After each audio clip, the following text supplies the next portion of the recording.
महापुरुष है या कोई भी संगठन है या कोई भी व्यक्ति है, जब भी वो किसी चीज का विरोध करता है, विरोध भी प्रायोजित हो सकता है। ये बात बहुत समझने की बात है। ये जैसे अभी थोड़े दिन पहले एक फिल्म आई थी पद्मावत करके, पद्मावती कर दिया तो 2 करोड़ रुपया उस कौन था उसका, राजकुमार संतोषी था शायद उसका, जो उसका वो था, इसने मुन्ना भाई एमबीबीएस बनाई, मतलब जो उसका डायरेक्टर था ना राजकुमार संतोषी तो घातक वाला था। ये है एक नया लीला भंसाली, संजय लीला भंसाली, संजय लीला भंसाली मतलब जब वहाँ कुछ बातें निकल के आई थी, करणी सेना को 2 करोड़ रुपया दिया गया था विरोध करने का। क्या बात है कि पब्लिक के अंदर विरोध जाएगा तो अब वहाँ 2 तबके होंगे। खुद राजपूतों के अंदर एक जिज्ञासा आएगी कि यार ऐसा इसमें क्या है, क्योंकि विरोध ज़्यादा स्पीड से चलता है। जो समर्थन है और जो सहयोग है वो ज़्यादा स्पीड से नहीं चलता कभी भी। विरोध जब हो रहा होता है, जैसे गांव घर में अगर कोई फंक्शन हो या नाच गाना चल रहा हो, उस पे पड़ोसी कभी नज़र नहीं डालते, पर अगर आपकी लड़ाई बच जाए तो दीवार पे से उठ उठ कर देखेंगे कि क्या हो रहा होता है। विरोध को ज़्यादा ध्यान से देखते हैं। तो कोई भी मूवी अगर बॉलीवुड के अंदर विरोध हो रहा है तो मतलब वो प्रायोजित है। चाहे पीके का विरोध था जिस टाइम पे आमिर खान का हुआ, ठीक, और अभी ये जो विरोध है ये मतलब इसका संजय लीला भंसाली वाला था पद्मावत का, 2 करोड़ रुपए दिए, नाम चेंज करके पद्मावत कर दिया, ऑटोमेटिकली उसका हिस्सा बन रहे हैं। हम बायकॉट पद्मावती लिख रहे हैं, बायकॉट तो पद्मावती मतलब प्रमोट कर रहे हैं, प्रमोट कर रहे हैं। हैशटैग जितना जा रहा है वो देख रहे हैं कि इतने लोगों तक वो पहुंच चुका है। अभी जैसे हम एनडब्ल्यूओ का वो करते हैं, विरोध करते हैं, तो अल्टीमेटली हम उनका प्रमोशन कर रहे हैं। मतलब इसको आप केवल विरोध तक ना मानिए, इसके दोनों पहलू हमको देखने पड़ेंगे कि हम उसका विरोध करते करते हम उसकी पब्लिसिटी करते हैं। कई बार आपने नरेंद्र मोदी को देखा होगा कि वो ऐसी भाषा बोलता है जो एक प्रधानमंत्री पद की गरिमा को बहुत ठोस पहुंचाती है। जैसे एक बार उसने पानीपत की रैली में जब वो बेटी बचाओ बेटी पटाओ बोला, उसने बोला बेटी बचाओ बेटी पटाओ, जानबूझकर बोला उसने। अगर उसने वो जानबूझकर नहीं बोला तो उसको माफी मांगनी चाहिए थी देशवासियों से कि भाई मेरे से गलती से निकल गया, मेरे वो शब्द था। और जब लोगों ने उसका मुद्दा बना लिया कि बेटी पटाओ बोल रहा है तो वो नौजवानों को मतलब गलत संदेश दे रहा है।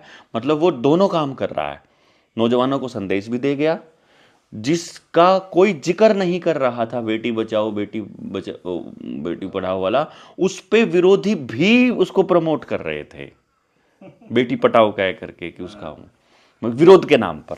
मतलब आजकल हम लोग भी मान लो अगर बार बार नाम लेंगे उसका और उसका नाम लेकर के, इसीलिए तो हम उसको फिर मोगली अडानी का पालतू ऐसे करके बोलते रहते हैं, जानबूझ के नाम नहीं लेते हैं। लेकिन जब आप बार बार उसका नाम लेंगे तो अल्टीमेटली आप उसका प्रमोशन कर रहे हो कुल मिला करके, क्योंकि सामने वाले आदमी को नाम स्ट्राइक कर रहा है बार बार। आपने जो पूरी बात बोली है वो पहली बार सुनी है, लेकिन वो नाम उसने 10वीं बार सुन लिया, 15वीं बार सुन लिया, 1000वीं बार सुन लिया, वो पक्का हो रहा है उसका। तो अल्टीमेटली वो भी है। तो इसलिए जो मैं आपको बता रहा हूँ कि जिस वक्त पे अब ये किसी आर्य समाज का विरोध या वो पॉइंट नहीं है, पॉइंट ये है कि जब उस टाइम पे भारत एक तरह से गुलाम है और भारत के अंदर जो मीडिया है, भले ही वो रेडियो हो, क्योंकि रेडियो के जो वेव्स हैं वो 1918 में लॉन्च हुआ, मान लो रेडियो वेव्स, उससे पहले का जो है वहाँ लिखित में अखबारों के माध्यम से या पत्रिकाओं के माध्यम से या कुछ किताबों के माध्यम से भारत का विवरण आ रहा है।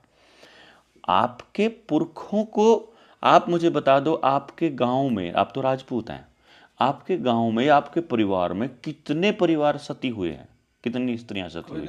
ये तो मैंने अपने जगह से पूछा फिर। हाँ, तू वहां से बता जहाँ से हम जहाँ से शुरू से ला तो कहीं कोई सती नहीं मिलेगी।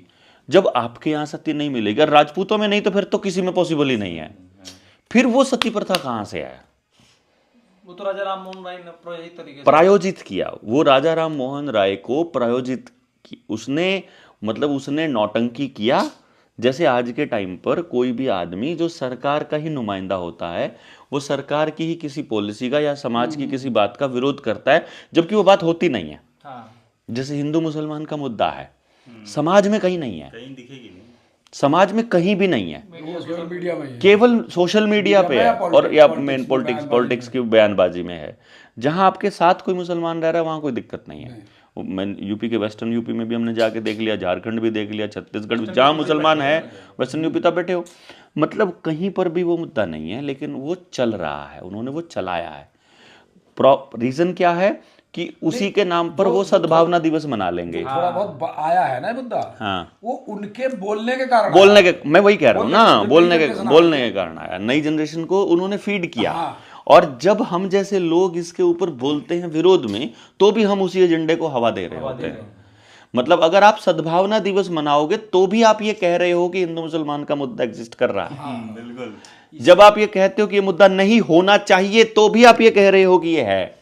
इसलिए जब उन्होंने आपके अभी आपको पता चलेगा कि जब आज आपको अल्ट्रासाउंड करने के लिए आधार कार्ड अनिवार्य कर दिया है और आपको रजिस्टर होना जरूरी, आपको बताना है कि मैं प्रेग्नेंट हूं, अब आपको समझ में आएगा कि भ्रूण हत्या की नौटंकी और उसका विरोध सरकार ने जानबूझकर हम लोगों के वो मॉनिटर करने के लिए लेकर के आई थी। कोई लड़कियों की हत्या नहीं हो रही थी। आपके घर में किसी को लड़की की हत्या करते देखा? आपने देखा? किसी ने देखा?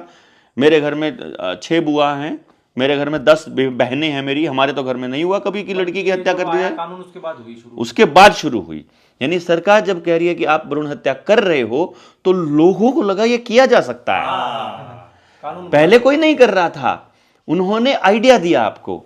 जब सरकार आपको कहती है हम नशा मुक्त करना चाहते हैं, तो आप समाज को यह बता रहे होते हो कि नशा है, नशा कराया जा सकता है। करा जा सकता नहीं, नशा है। यानी आप मान रहे हो कि नशा है, ताकि नशे की पोजीशन को नॉर्मलाइज किया जा सके। न्यू नॉर्मल की नशा बहुत है, सरकार एजेंडा चला रही है। अदरवाइज वही सरकार नया ठेका खोल रही है। उसी दिन उसी अखबार के पन्ने के ऊपर पहले आ रहा है मुख्यमंत्री की स्पीच या उसका भाषण की, वो नशे के खिलाफ बोल रहा है, और उसी में कोने पर नशे का विज्ञापन, ठेके का विज्ञापन आ रहा है, वही लाइसेंस दे रहा है नया।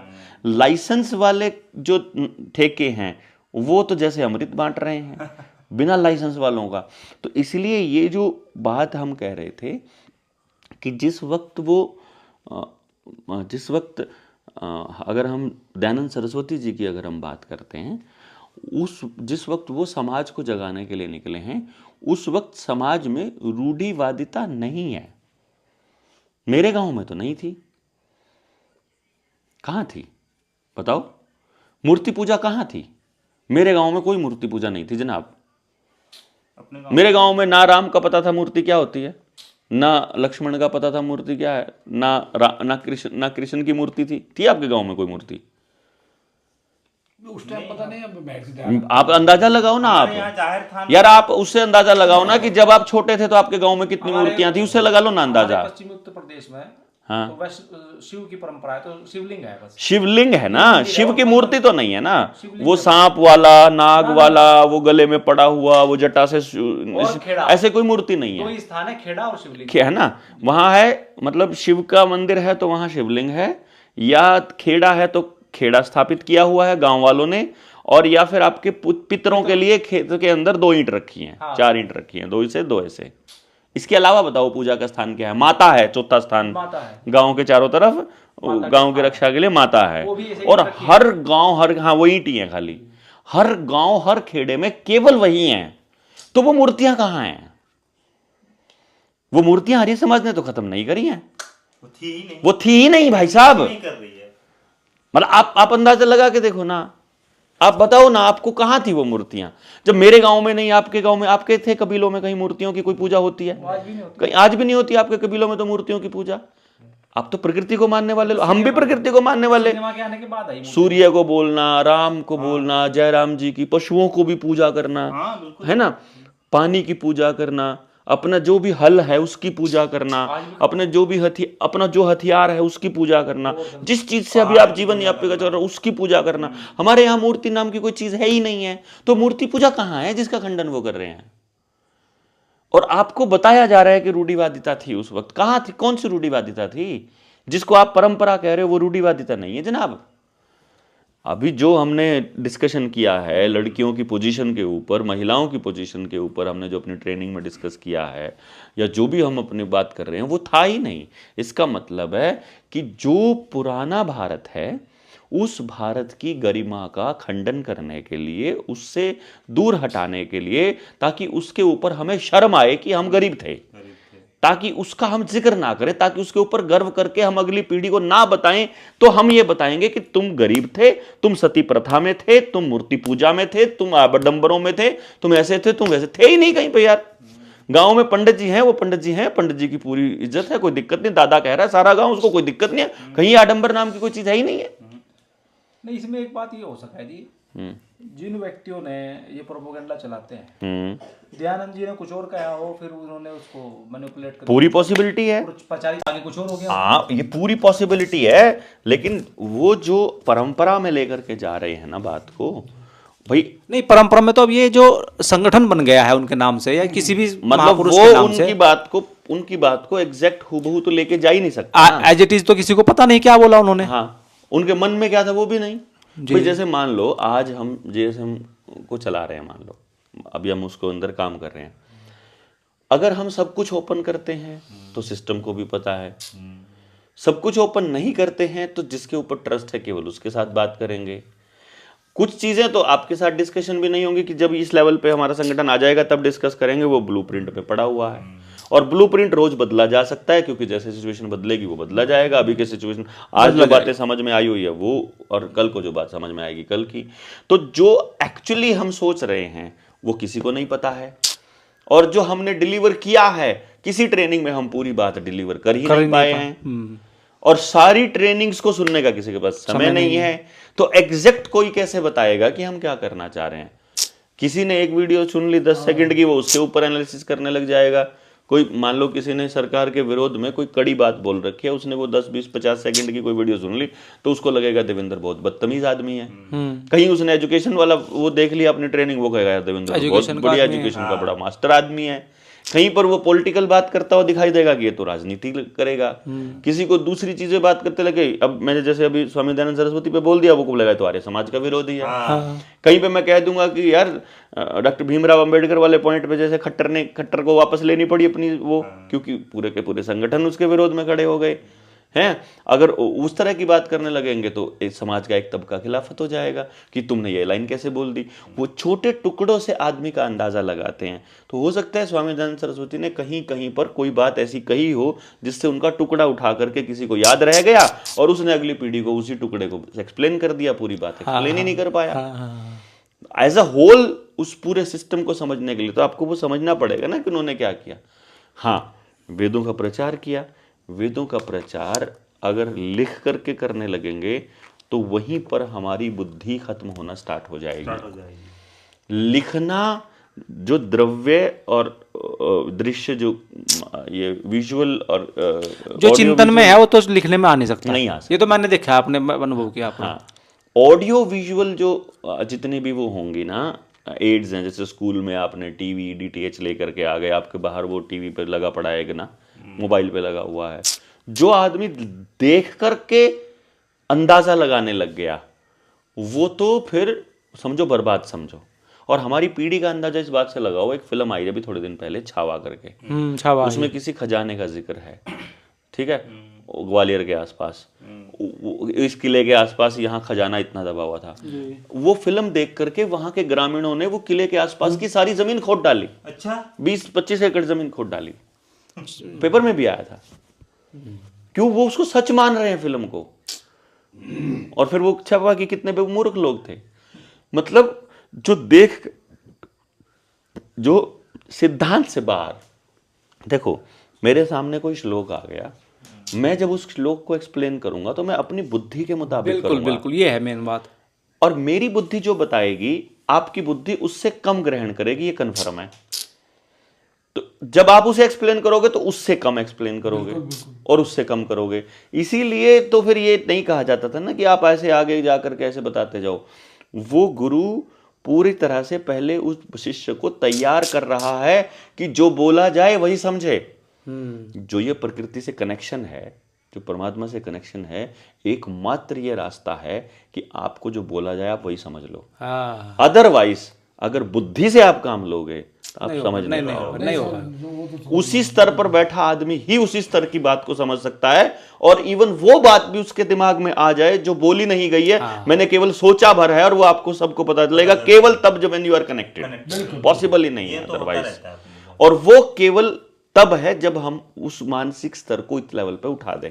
उस मानसिक स्तर पे उठाने के लिए किसी ने कुछ किया नहीं, क्योंकि भाषण से मानसिक स्तर ऊपर नहीं उठता है। वो जो ज्ञान है ना, वो तो बुद्ध की तरह एक झटके में आता है। वो जो चीज है ना, जो वो तो एक झटके में आती है। इसीलिए अगर अगली पीढ़ियों को भी अगर कुछ देना है, या मतलब एक्चुअली हम उनको कुछ देना चाह रहे हैं ना, तो उसका रास्ता केवल और केवल उस लेवल पर उनका कनेक्शन बनाने का है प्रकृति से। मतलब और कोई रास्ता नहीं है। समझा के आप उनको किसी दिशा में नहीं लेके जा सकते। वो डर से तभी मुक्त होंगे और लालच से। ये दो चीजों से मुक्त होना सबसे पहली कंडीशन है, कुछ भी बड़ा क्रांतिकारी करने से पहले। डर और लालच से, ये चीज से मुक्त नहीं हुए तो नहीं होगा। तो इसका मतलब ये हुआ कि जितने भी महान पुरुष हुए या जो भी चीजें हमें उधर से मिल रही है पुराने समय से, उसमें कहीं ना कहीं कुछ साजिश भी है और कंसेप्ट चेंज भी हो रहा है। जिसको सिस्टम ने महापुरुष बनाया है, जिसका म्यूजियम सिस्टम ने बनाया है, जिसके लिए सिस्टम सरकार बैठ करके ये कह रही है कि ये महापुरुष है, वो महापुरुष नहीं है। अच्छा। और असली महापुरुष कभी भी नहीं चाहेगा कि उसके नाम पर कुछ भी हो, कभी भी नहीं चाहेगा। और यहाँ तो भयंकर कट्टरता आ जाती है लोगों जो में। रियल महापुरुष है ना, वो हमेशा ये कहेगा कि मेरा नाम जल्दी से काटो, इस चीज से मेरा नाम नहीं जुड़ना चाहिए। जो सही आदमी होगा, जो कनेक्टेड आदमी, क्योंकि आदमी के पीछे भाग लेते हैं लोग। जैसे मूर्ति पूजा का विरोध करते करते आर्य समाजियों ने महर्षि दयानंद सरस्वती की मूर्ति की पूजा चालू कर दी। मूर्ति की स्थापना कर दी ना उन्होंने। कॉलेजों के बाहर बीच में मूर्ति की स्थापना कर दी, और उस पर माला चढ़ती है। जब दयानंद की मूर्ति कहीं है क्या उसकी? हाँ, कॉलेजों में है नहीं, कॉलेजों के बाहर झंडे पे है उनका फोटो, उस पे नहीं, है। फोटो तो अलग चीज है। तो फोटो और मूर्ति और फर्क क्या है? नहीं, चित्र तो अरे नहीं, चित्र ही मूर्ति है। फिर राम के चित्र को क्यों फिर गलत कर रहे हो? गलत क्यों कर रहे हो? चित्र ही मूर्ति है। अगर उनका फोटो आपने घर में टांग लिया, अगर आप उनको मतलब इस तरह से पूज रहे हो, अगर आप उनके सामने हाथ भी नमन भी कर रहे हो, तो भी वो अपमान है उनकी उस मूर्ति पूजा का। जब तक वो महापुरुष जीवित है उसको प्रणाम करना, नमन करना, वंदन करना ठीक है, हाँ, वो तो कोई दिक्कत नहीं है। अदरवाइज एक्चुअली वो तो इस पे भी नहीं जाएगा। आपने देखा होगा जो थोड़े ऊंचे लेवल पे चले जाते हैं, वो तो कोई उनके चरण स्पर्श भी कर रहा है तो वो आशीर्वाद भी नहीं देते हैं। मतलब वो नॉर्मल ऐसे ही रहते हैं कि मतलब वो कोशिश ये कर रहे हैं कि किसी तरह ये आदमी ना ही छुए तो ठीक है। ये बेसिकली आप देखो, कुछ लोग तो श्रद्धा में या उनको ऊर्जा मिलती है इसलिए वो करते हैं। कुछ लोगों को प्रेम भाव में करते हैं वो, कि किसी तरह से कनेक्ट होने का कोई जरिया ढूंढ लेते हैं वो। अदरवाइज आपको फॉर्मेलिटी वश तो करने की जरूरत नहीं है। किसी को भी गुरु मान गया, किसी को भी वो मान करके मानने की जरूरत नहीं है। तो वो कभी चाहेगा ही नहीं कि फॉर्मेलिटी से ये सब हो। और जो आदमी अपनी श्रद्धा से कर रहा है उसको कोई जरूरत नहीं है मतलब कि सामने वाला उसको देख भी ले। वो दूर से बैठ के भी नमन कर सकता है, वो मन मन में भी नमन कर सकता है, उसकी कोई जरूरत नहीं है। तो जो महापुरुष होगा उसे पता है कि यदि इन्होंने अपनी वार्ता में, अपनी बातचीत में उस महापुरुष का नाम लेना चालू कर दिया, तो अल्टीमेटली वो उस महापुरुष को उस विचार से बड़ा बना देंगे। बिल्कुल। और वो विचार गौण हो जाएगा, व्यक्ति बड़ा हो जाएगा, और वहीं गड़बड़ होनी शुरू हो जाती है। ना व्यक्ति बड़ा है, ना समूह बड़ा है, ना सिस्टम बड़ा है, बड़ा केवल वो विचार है। और वो विचार, ये विचार नहीं है कि आपने कुछ लिख दिया और वो विचार, वो विचार वो ऊपर से आता है विचार, वो विचार बड़ा नहीं, वो भी तो समय समय पर नया आता है जी। मैं वही कह रहा हूं ना, जो बोला जाता है ना विचार बड़ा है, विचार वो बड़ा है जो आ रहा है अपने आप। विचार वो बड़ा नहीं है जो हमने बोल दिया या हमने संगठन ने लिख दिया या जो हमने वो कर दिया। विचार वो बड़ा नहीं है। वो सारा मिसकंसेप्शन में उलझे पड़े रहते हैं। संगठन के आगे व्यक्ति गौण है, ये है। संगठन, संगठन किसका? उनका संगठन जिनको एक दूसरे की बात समझाने के लिए जबरदस्ती ना करनी पड़े, जिसमें पूछना ना पड़े तुम आ रहे हो कि नहीं आ रहे हो, सूचना मिल गई अपने आप आ रहा है। वो जो कनेक्शन बनाए हुए लोग हैं उनका संगठन, दैट इज मोस्ट इंपॉर्टेंट। आप एक दूसरे को देख के राजी भी नहीं हो, उनका संगठन संगठन थोड़ी ना होगा। आदमी का सिर बराबर में खड़ा है वो संगठन थोड़ी है। आप आदमी ज्यादा हो वो संगठन नहीं है।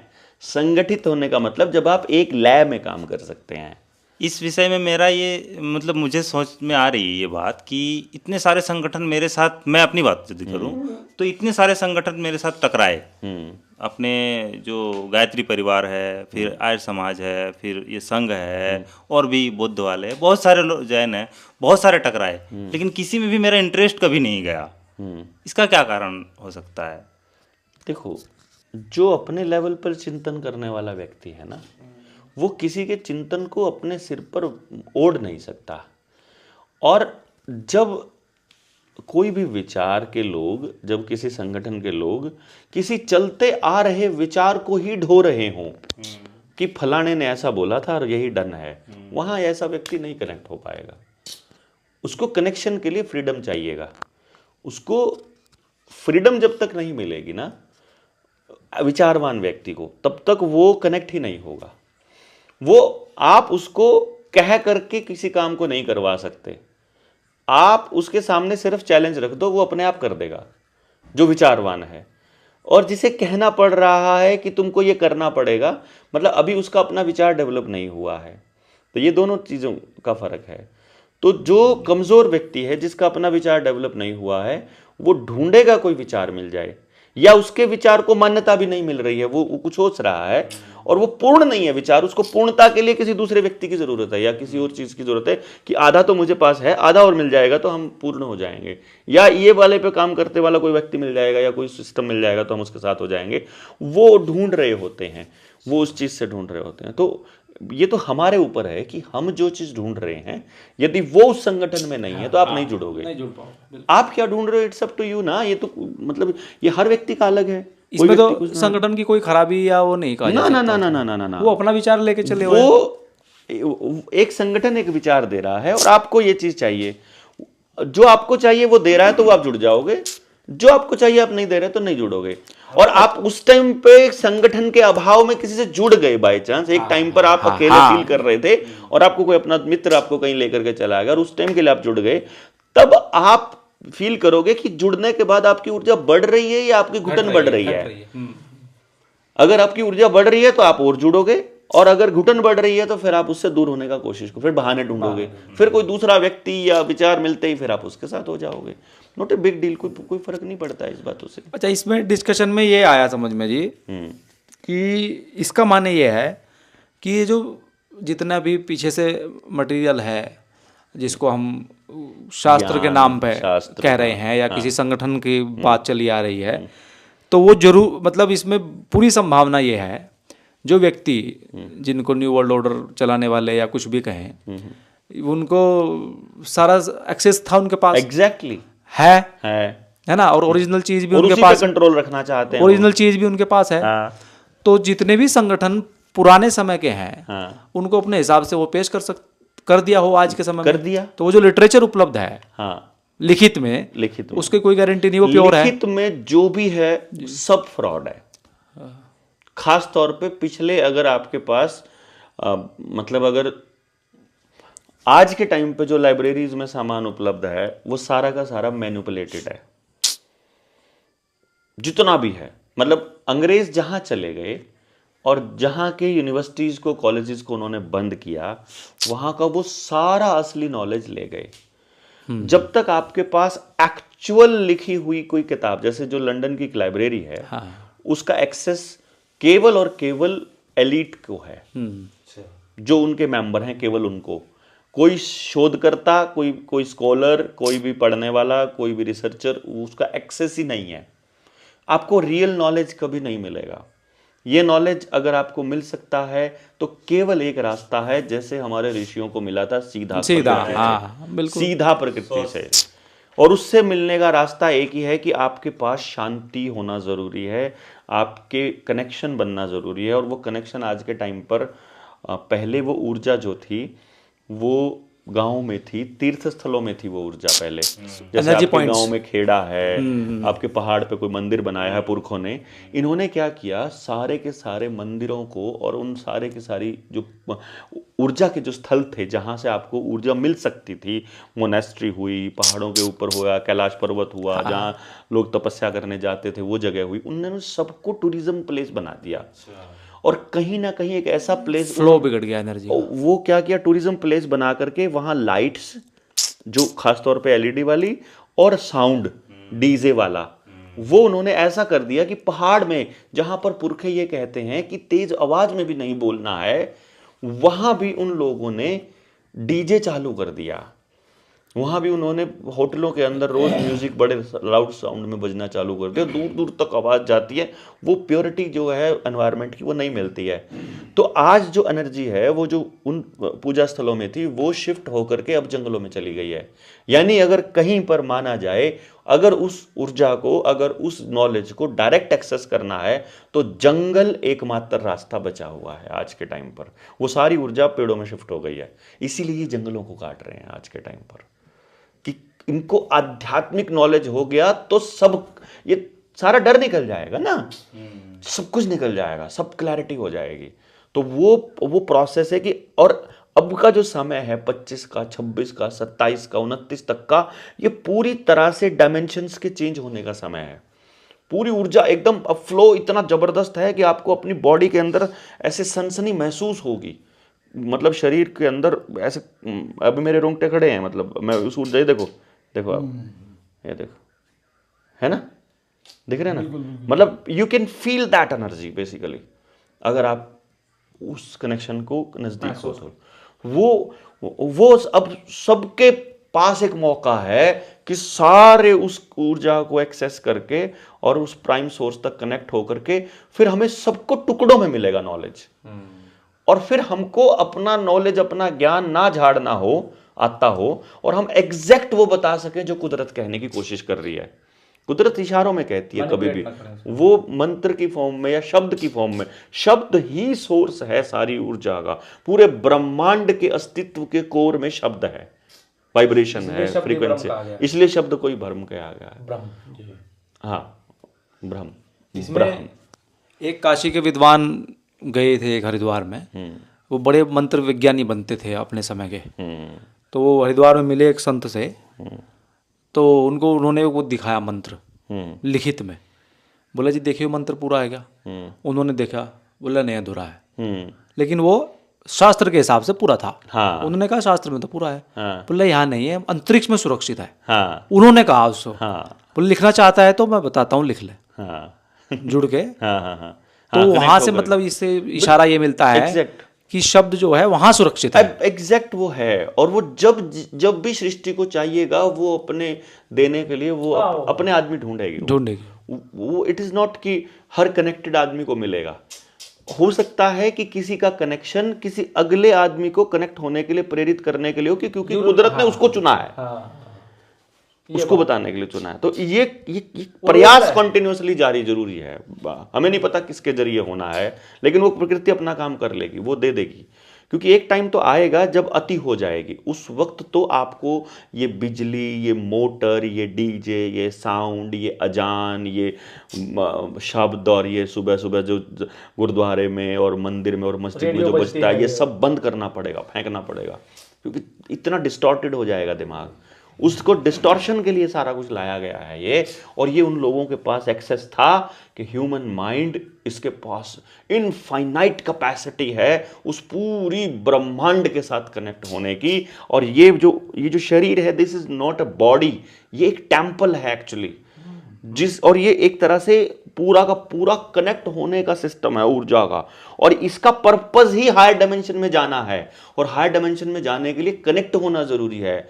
इसका पर्पस ये नहीं है कि आप नौकरी करो, आप बस आपका पर्पस है होना, बस जैसे बाकी के जीव जंतु हैं वो लास्ट तक जाना और कनेक्ट होकर के उस डायमेंशन को हायर डायमेंशन में जा करके शिफ्टिंग करना। इसको मृत्यु लोक इसलिए बोला गया है धरती को, इसलिए स्वर्ग ऊपर बोला गया है, नरक को नीचे बोला गया है। यानी जब आप नीचे, लोग यहाँ चले गए कि नाभि से नीचे को ना नीचे बोल दिया और ऊपर वाले को ऊपर बोल दिया, वो नहीं है। ऊपर मतलब आपकी डायमेंशंस हायर, वाइब्रेशंस आपकी हायर हो जाएगी, तो आप ऊपरले उस फेज पे जाएंगे। ऊपरले फेज पे आप बेसिकली आपका पर्पस ही वो है, जैसे मोक्ष की प्राप्ति हुई। आप इसको ऐसे देखिएगा कि आपको मरना कैसे है। ऊपर कौन जाएगा, हायर डायमेंशन में कौन जाएगा?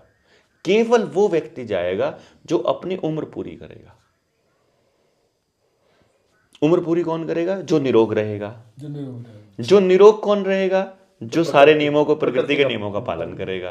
प्रकृति के नियमों का पालन करने वाला निरोगी रहेगा। निरोगी आदमी को आज नहीं तो 50 साल में, 50 में नहीं तो 60 या 70 या मरने से महीना भर पहले समझ में आ जाएगा ये सब कुछ व्यर्थ है, और वो एकदम पीस की पोजीशन में आ जाएगा। अब उसको आपने अपने बुजुर्गों में कई लोग देखे होंगे जो मरने से पहले प्योर पीस में आ जाते हैं। आपका कटड़ा खुला हुआ है, खुला रहे, दूध पी रहा है, पीता रहे, वो इनका नुकसान हो रहा है, होता रहे, घर वाले कुछ भी हो रहा हो, वो मस्ती में होते हैं। That piece is the position जब वो कनेक्ट हो चुके हैं। अब उनको अपने मरने का समय पहले ही मालूम पड़ जाएगा, और सारी फैमिली से वो मिल के इंस्ट्रक्शंस दे के सारा काम करके अपनी वसीयत लिख के आराम से मरेंगे। और जब वो मरेंगे एकदम शांति होगी, और पूरे परिवार में किसी को भी उसके जाने का कोई दुख नहीं होगा। सबको लगेगा अपना सारा काम कंप्लीट करके गया है। दैट इज द मोमेंट जब वो हायर डायमेंशन में जा रहा है। अगर वो असमय मौत हो जाए, एक्सीडेंट में मर जाए, वो बिजली पकड़ ले, उसको कोई लड़ाई में मार दे, क्योंकि नियमों का पालन करोगे तो लड़ाई भी नहीं होगी, और उसको दवाइयों से मार दिया जाए, इंजेक्शन से उसकी उम्र कम कर दी जाए, उसको किसी भी तरह से केमिकल्स दे के उम्र कम कर दी जाए, उसको डिप्रेशन दे दिया जाए, उससे उसकी उम्र कम हो जाए, जो उसकी एक्चुअल उम्र है उससे कम हो जाए। जब वो व्यक्ति अपनी निर्धारित आयु से कम उम्र में मरेगा, जब वो अननेचुरल डेथ मरेगा, तो नीचे डायमेंशन में जाएगा। फिर उसे दोबारा से इंसान बन के फिर हायर डायमेंशन के लिए काम करना पड़ेगा। ऊर्जा है, ये तो ट्रांसफर हो रही है। बेसिकली आपको एक दिन तो आपकी आत्मा तड़पेगी हायर डायमेंशन के लिए, तब तो आपको छोड़ना ही पड़ेगा। वो आपका अब का जन्म हो सकता है, कभी का हो सकता है, कोई इसको जन्म पे भरोसा ना करे, कोई करे, कोई हार्डली मैटर्स। बट सिंपल फंडा ये है, अगर आप शांति से मर रहे हो तो हायर डायमेंशन में जाओगे, और आप कब मरोगे आपको नहीं मालूम है। तो आपको ऊपर जाने के लिए हर वक्त पीस में रहना पड़ेगा, और हर वक्त पीस में रहने के लिए आपको सच का रास्ता, लालच और डर से मुक्ति का रास्ता अपनाना ही पड़ेगा।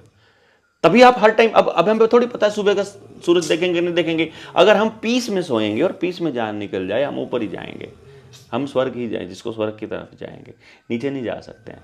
दैट इज वाई हमको ऐसे कर्म करने का शिक्षा दी बुजुर्गों ने। वो अब कैसे बताए कोई आदमी, मतलब कई बार आदमी को बताने के लिए शब्द नहीं होते हैं। हायर डायमेंशन की बात बताने लग जाओ छोटे बच्चे को, नहीं समझ में आ रहेगा। या हायर डायमेंशन की बात तो केवल कनेक्टेड लोग या कनेक्शन जिन्होंने देखा, महसूस किया, समझा, पढ़ा और अपना जीवन बिताया, उसको समझ में आएगा, बाकी लोगों को नहीं आएगा समझ में। बिल्कुल, ये जो बात आपने कही ना कि अंतिम में वो व्यक्ति जब पीस में चला जाता है, तो ये तो हमने अपने आंखों से देखा है, तभी तो बिल्कुल सामने से देखा है। वो पहले बता देते थे बिल्कुल कि मैं फलाने दिन मरूंगा, सबको बुलाओ। हाँ, एकदम मैंने देखा अपनी आंखों से। अरे खुद सांस छोड़ते थे लोग, अपनी सांस वो अपनी मर्जी से छोड़ते थे कब जाना है उनको। ये जो बात शुरू हुई थी वो महर्षि दयानंद से शुरू हुई। तो मैं अपने मतलब जो मेरे जीवन के अपने जो मैंने देखा, दरअसल क्या है, महर्षि दयानंद की जो उनका नाम आता है, समाज सुधारक के रूप में वो जाना जाता है। हमने जो जाना कि महर्षि दयानंद, हाँ, कि एक समाज सुधारक वो रहे, जो समाज में विकृतियां आ गई थी उनके खिलाफ उन्होंने या उनके मतलब उनको दूर करने, सुधारने के लिए, उनको दूर करने समाज को जागरूक काम किया बेसिकली। हाँ, अच्छा, कुछ चीजें जो हमने अपने जीवन में अपने में देखी, क्योंकि मेरा 67 का जन्म है, तो जैसे हमारे बढ़ी थे, लोहार थे, जब हम थोड़ा बड़े हुए तो हमारे घर आते जाते थे, मतलब खेतों में से चारा ले जाना, काम करना, ये करना, दरवाजे चढ़ाने, लकड़ियों काम करना, चक्की का काम करना, घर का सारे काम करते थे। तो हम भी थोड़ा, पिताजी कहते थे और वो बड़ी के यहाँ गड़ा से दिया हो, शाम को ले आना। अब हम चूंकि बच्चे थे तो जोट में चलते थे, तो 3-4 और भी थे। अब चूंकि आना जाना था, बड़ी के यहाँ चले गए, गड़ा से रख दिए, ले जाएंगे, वहीं अपने खेलने में लग गए।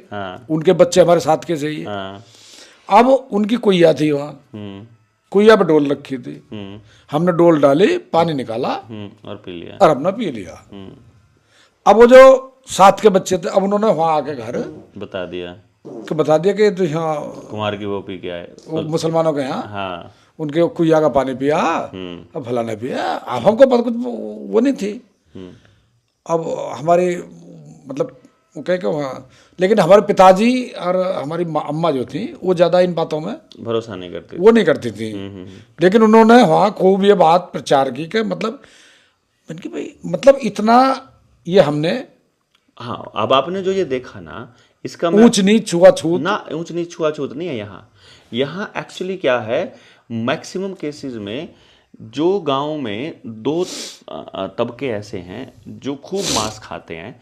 एक भंगी जो है वो सुअर पाल रहा है, मुर्गे पाल रहा है जो, और दूसरा मुसलमान, ये मीट मांस खा रहा है। और जो अनाज बो रहा है किसान, वो मीट मांस नहीं खा रहा है उस टाइम पे। मुझे याद है उस टाइम पे जब आप देखो नहीं खाते थे, उस टाइम पे मांस मीठे नहीं खाती थी। तो बेसिकली क्या है, वहाँ जो डिफरेंस है ना, वहाँ जो उससे डिफरेंस का जो बेस है वो मांसाहार और शाकाहार है। कि उनके बर्तन हमारे बर्तन, उनका खाना हमारा खाना, उनका काम हमारा काम, और उनका जिन चीज़ों से एक्सपोजर है उस एक्सपोजर को उधर मिक्स करना है कि नहीं करना, वो था बेसिकली। वहाँ छुआछात नहीं है, वहाँ उस कुम्हार के प्रति कोई गुस्सा या छुआछात या उसको निम्न मानने वाला कोई पॉइंट नहीं है।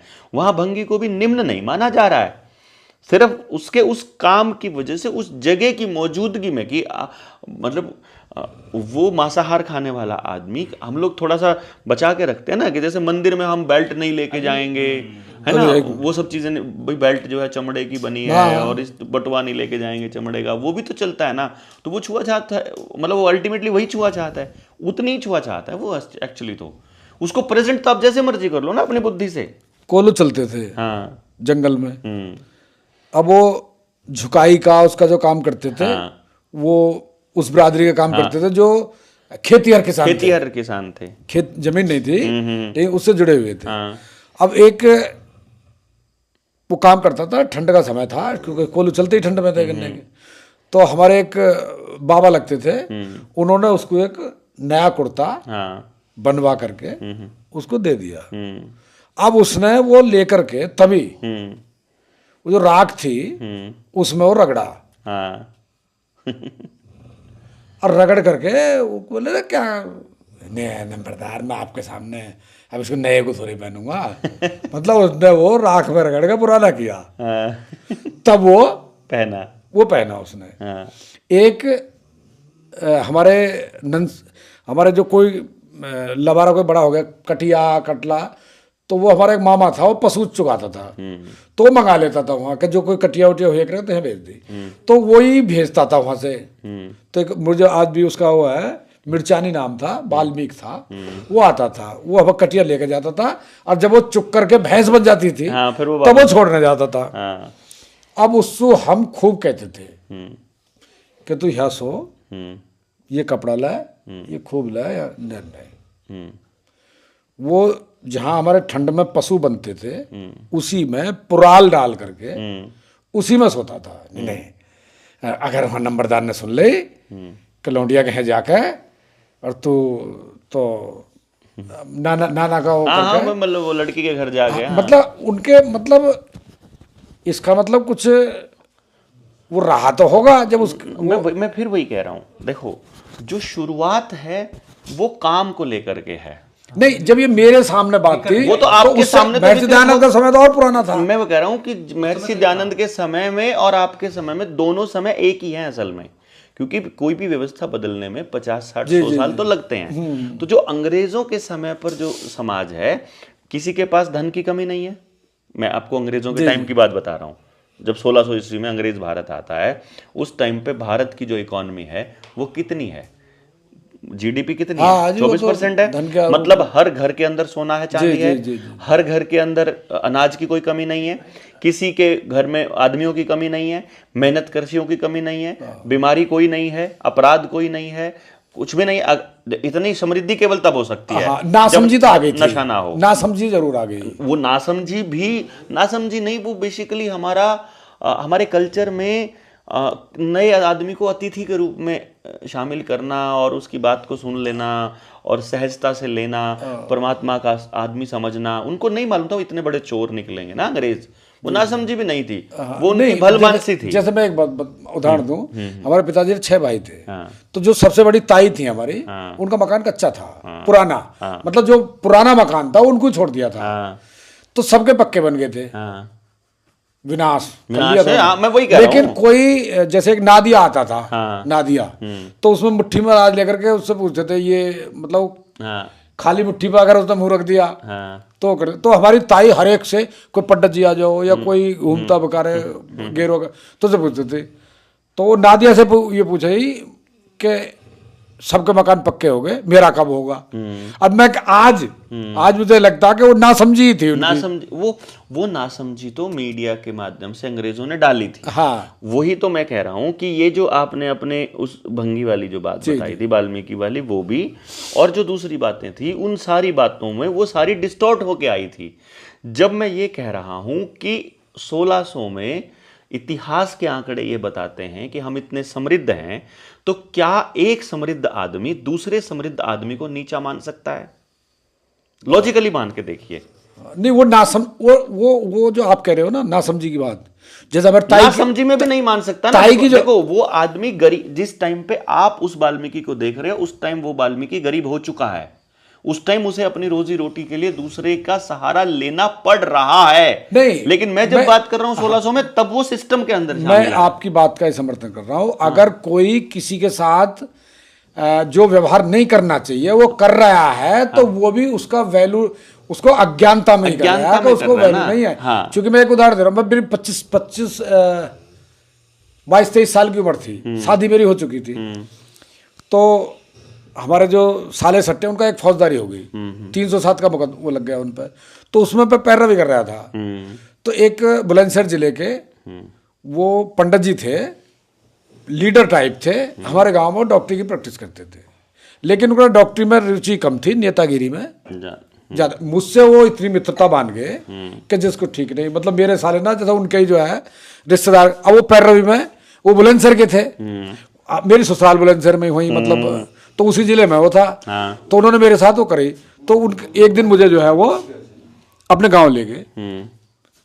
गांव में उन्होंने चाय बनवाई दुकान पे, अड्डे पे, और उसी समय वहां एक दूसरी बिरादरी का व्यक्ति, मैं बिरादरी का नाम नहीं लेता, दूसरी बिरादरी का व्यक्ति वो आया, बोला यहाँ सुन, झूठा कुल्हड़ पड़ा था, ये कुल्हड़ उठा, उन्होंने कुल्हड़ उठा लिया अपनी चाय में से, उसके कुल्हड़ में झूठा किसी का पड़ा हुआ कुल्हड़, उसमें चाय कर दी, पिला और पी के अच्छा पंडित में जाओ। मतलब ये क्या भी दिया पंडित जी? मतलब चाय पिला, उसको चाय पिलाई, उसको मतलब उसको नीचा दिखाने, या मतलब अपना हम बड़े, अब मुझे इतनी घृणा आई। वो तो तभी आई ना, वो तो तब आई जब एक बिरादरी को अपना जीवन यापन करने के लिए दूसरी बिरादरी के ऊपर निर्भर रहना पड़ा। जी, हमने स्थिति वो बनाई। हाँ, हम अगर वो बिरादरी भी उस बिरादरी के ऊपर निर्भर हो अपना जीवन यापन करने के लिए, भाई जैसे किसान को अपना काम करने के लिए, मैं ये कहूँ, मजदूर की जरूरत पड़ती ही रहे, तो क्या किसान कभी मजदूर का अपमान कर पाएगा? नहीं, मैं खुद कह रहा हूँ इस बात को, कर ही नहीं अगर पाएगा। वो तब तक ये मानेगा कि ये मेरे काम में सहयोगी है। लेकिन जब दिमाग में ये आ जाएगी कि ये मुझ पर आश्रित है, तो ये दोनों में अंतर है। तो भारत, ये अज्ञानता तो हुई। तो भारत की जो व्यवस्था है वो आश्रित की नहीं है, आश्रित की नहीं, वो सहयोगी की है। तो ये जो व्यवस्था आश्रित वाली है, ये अंग्रेजों के बाद ही तो आई है ना। तो यानी आपको जो कुरीतियों का जो नाटंकी बताया गया और भारत के अंदर कुरीतियां थी, ये अंग्रेजों ने बताया आपको। हो सकता है उन्होंने यही काम किया होगा, भाई ये तुम्हारे सहयोगी हैं। उन्होंने उंगली करी ना कि अरे तुमसे ही ऐसे कर, गांव में किसी एक ने कर दिया होगा। ऐसा नहीं हो सकता है जिस तरह से प्रचारित किया जाता है कि मान लो ये बोल देते हैं, जय भीम वाले बोल देते हैं कि हमको कुओं पे पानी नहीं भरने दिया जाता था। मैं बिल्कुल कंफर्म हूं कि भारत के अंदर ऐसा पॉसिबल ही नहीं है। कुओं की कमी थी ही नहीं, उनके पास अपना कुआं होगा जरूर कि मोहल्ले वाइज कुएं होंगे 100%। और दूसरी बात, इतनी कोई भी खोद के कुआं निकाल लेता, उन दिनों में पानी इतना ऊपर है। जो हमारे ऊपर मतलब जो हमारे सहयोगी थे, हमको ये भरमा दिया गया कि ये आश्रित है तुम पर। असल में क्या हुआ होगा, कभी किसी परिवार में जैसे एक कोई गुंडा टाइप का बच्चा पैदा हो जाता है, वो अपना रोब झाड़ने के चक्कर में उसने किसी गरीब के ऊपर हाथ उठा दिया होगा, और उसको जैसे आज के टाइम पर दो बच्चों की लड़ाई को जात की लड़ाई मान लेते हैं और जात की लड़ाई स्टार्ट हो जाती है, वैसे ही वो उस वक्त भी जात की लड़ाई किसी ने बना के पेश कर दी हो। बिल्कुल कि राजपूतों ने चमारों के साथ ऐसा कर दिया, या जाटों के साथ ब्राह्मणों ने, या किसी के साथ, कहने का मतलब जाट ने किसी चमार के साथ, वो उस वक्त भी ऐसे प्रचारित गलत तरीके से इसी तरह की राजनीति करने वालों ने प्रचारित कर दिया। वो अखबार में या किताब के अंदर छप गया और आपने उसको सत्य मान लिया। ये इसी तरह से ये समाज के अंदर गरीबी थी, मतलब भूखमरी थी, हमारे देश में ये कुरीतियां थी, ये सारा प्रोपेगेंडा है। एक्चुअली ऐसा कुछ नहीं था। मैं बिल्कुल जिम्मेदारी के साथ ये कह सकता हूँ, प्रकृति के साथ जुड़े हुए, इतने लेवल पर जुड़े हुए आदमी ये घटिया काम नहीं कर सकते। मेरी अपनी बड़ी बेटी जो वाल्मीकि मतलब गांव की बेटी थी, जो कमाने आती थी, गांव की बेटी थी, विधवा हो गई थी, तो गांव में ही रहती थी, तो वो कमाना आती थी हमारे। कमाने के बाद फिर वो सफाई वफाई करके अपना बर्तन लेकर के रोटी, सबसे रोटी जिनके कमाती थी और रोटी जाती थी रोज जाती थी। तो हमारी जो बड़ी बेटियां थी, कुछ कर लो कितना ही भी, उससे ही रोटी लेकर खाती थी खाने। अब उसे हमारी चाची ताई जो है वो धमका के, और वो हमारे उसकी मम्मी से कह रही, तो ये व्यक्ति कहता है नहीं बताओ मैं तो कितनी बार कर ली जब ना मानते। और हमारी अम्मा वहाँ कटोरदान में रोटी जो है वो हमारे से तो गई है। अरे हमारी तो रोटी है, और रोटी भी यहाँ पर जाते ही क्या रोटी पकड़ के जब नहीं मानती उसमें तो लेके खा रहा है, और बुआ बुआ करके पहुंच जा, बुआ रोटी दो। तो ये हमारी बहुत मना करती थी। अगर वो डीएनए में नहीं होता तो कैसे करते हो? तो मतलब इतना जो है एक्चुअली ये मतलब प्रोपेगेंडा को समझना बहुत जरूरी है कि उस लेवल पर एक बार सोचना चालू तो करो ना। बिल्कुल कि अभाव में है सारा पंगा। जब हम कोई ऐसी व्यवस्था बना लेंगे गांव में कि किसी के पास भी अभाव नहीं है, अबंडेंस है, सबके पास जितनी जरूरत का सामान है फुल है, अब बताओ हमारा क्या झगड़ा है एक दूसरे से? उन बिरादरियों के बिना पहले भी हमारा काम नहीं चलता था, आज भी नहीं चलता, उनका भी नहीं चल, तरीका बदल गया, बस तरीका बदला है। और आज भी उनको पैसा इन्हीं बिरादरियों से जा रहा है, बिरादरी से पैसा जा रहा है, अनाज भी बिरादरियों से ऐसे ही जा रहा है, लेकिन ठेकेदार कोई और बन गया। सामाजिकता जो तो व्यवहारिक वो कट गई। अब वो वही की दुकान पर जाते हैं, दाढ़ी बनवाते हैं, बिल्कुल बात काम तो वही कर रहे हैं सर। बिल्कुल। अब जैसे ये शेषोधर जी कह रहे थे जी, सुधार मान लो अब सुधार है, पहले बिगाड़ था, तो सुधार के लिए तो प्रयास किसी ने किया नहीं इसमें? कौन सा कोई सिस्टम ने ये किया हो कि भाई वो जो छुआछूत वाला था अब तो बैठता है ना खाट पे आकर, वो रोकता है कोई उसे? नहीं। तो इतना कितना जबरदस्त कोई कैंपेन चली इस पे? कुछ भी नहीं चला, कुछ भी नहीं चली ना, ऑटोमेटिक हो गया। आपकी कुर्सी पे, आपकी मेज पे, आपकी खाट पे आके कोई ऐसे कैसे बैठ जाएगा आपकी मर्जी के बिना? चाहे आप सामाजिक चाहे कानून कुछ भी कर ले, आपके घर में थोड़ी कोई घुस जाएगा, एंट्री भी नहीं कर सकता। नहीं, तब भी उस टाइम भी ज्यादा लोग ऐसे ही थे जो मतलब उनके साथ कोई दिक्कत व्यवहार अच्छा रखते थे। ये सारी गड़बड़ी जनाब, सारी गड़बड़ी 1900 से लेकर 2000 के बीच में हुई है। पूरे मतलब इन्हीं 100 सालों की है ये सारी। इससे पहले भारत में ऐसा कोई चीज मैं मान ही नहीं सकता। मेरे पूरे गांव नहीं, ये देखो केवल एक ही परिवार बदनाम है कि इसने और जातियों के साथ इतना जो है दुर्व्यवहार किया। एक ही परिवार। हाँ वही है, बस मैं भी तो यही कह रहा हूँ। किसान को भी अकड़ था भाई जी जब डलहौजी आया ना भारत में। पहले जमीन किसी की नहीं थी, गांव की थी, किसी के नाम नहीं थी जमीन। हाँ, वो इसीलिए तो वो डलहौजी ने पूछा भाई कौन खेती कर रहा है इस पे, बताओ तुम। उसके नाम बोला जी ये वीरेंद्र सिसोदिया जी कर रहे हैं। कितनी है? इतनी है, 4 एकड़ इनके नाम कर दिया। जाओ भाई, जैसे ही मेरे नाम आई जमीन गांव में, मेरे को चौड़ा हुआ। और वो जो व्यवस्था थी सहयोग की, वो जो किसान उसमें हाली है, पाली है, के लिए ही खेल था ना, वो हाली हल चला रहा था, तो वो उस समय था सहयोगी। जैसे ही मेरे नाम है तो मेरा नौकर हो गया वो। ये डलोजी ने करा। तो इसीलिए मैं कह रहा हूँ ये व्यवस्था सारी पिछले 100 सालों की है, ज्यादा करोगे 200 साल की बस। उससे पहले का भारत और आने वाले टाइम का भारत अलग है। ये बीच का जो मिसकंसेप्शन का भारत है, उसी का अपनी ट्राई है, बाकी तो और तो क्या है।